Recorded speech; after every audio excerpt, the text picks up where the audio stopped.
Krishno, a PhD student at Warsaw University of Life Sciences, Poland, and it is golden opportunity in the first international seminar on tropical biosources advancement technology 2024. I would like to present about unlocking the potential, optimizing bioethanol production from Sago palm Metroxylon SPP in Sorong through tailored hydrolysis and fermentation conditions with co-authors Professor Bentoro Jufri and Agus Budianto. And this is the overview. Firstly, about introduction, how the importance of Sago palm and the methods in this research and the results. And the last is about conclusion.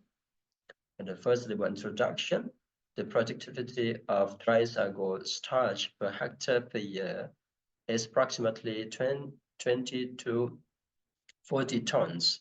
The provinces of Papua and West Papua have a sago area of approximately 5 million hectares. Unfortunately, an area of about 1 million hectares of sago land has been converted into non-sago land.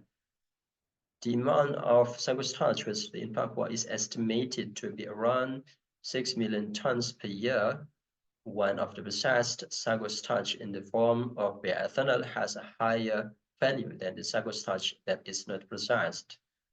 The aims were optimizing the use of sago starch, hydrolysis enzymes, and the ratio of water use in bioethanol fermentation. The second was recommending the type of sago that can be used for bioethanol production so that the sago can be cultivated intensively.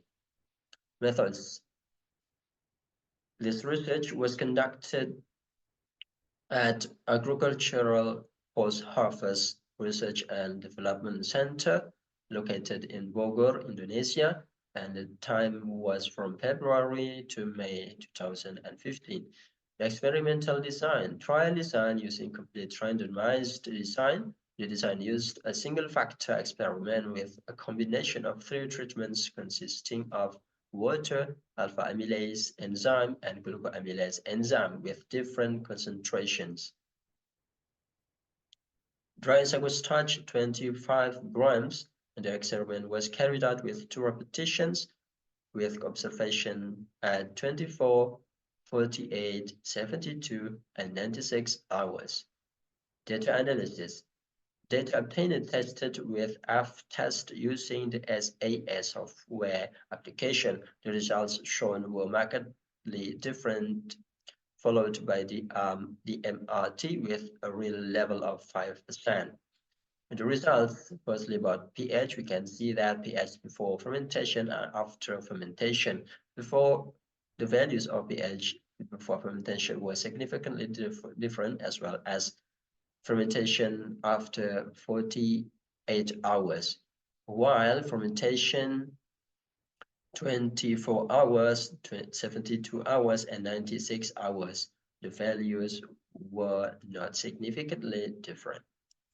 The total sago content, the treatments, this kind of treatment, and the total sago content, the highest value was about 22%.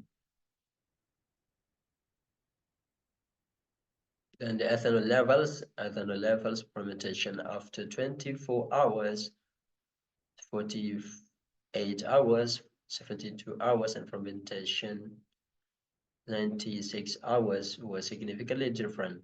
And the higher ethanol levels was approximately 11%, and the fermentation 72 hours.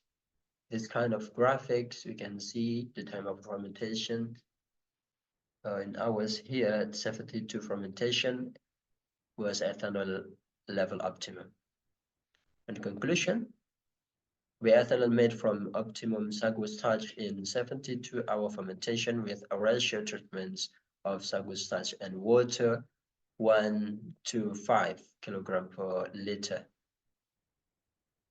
And then 1 milliliters of enzyme α-amylase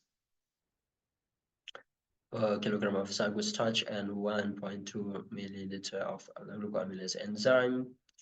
per kilogram of sago starch. And this type of Iwarwo sago can be processed into bioethanol, so it is recommended to be cultivated intensively.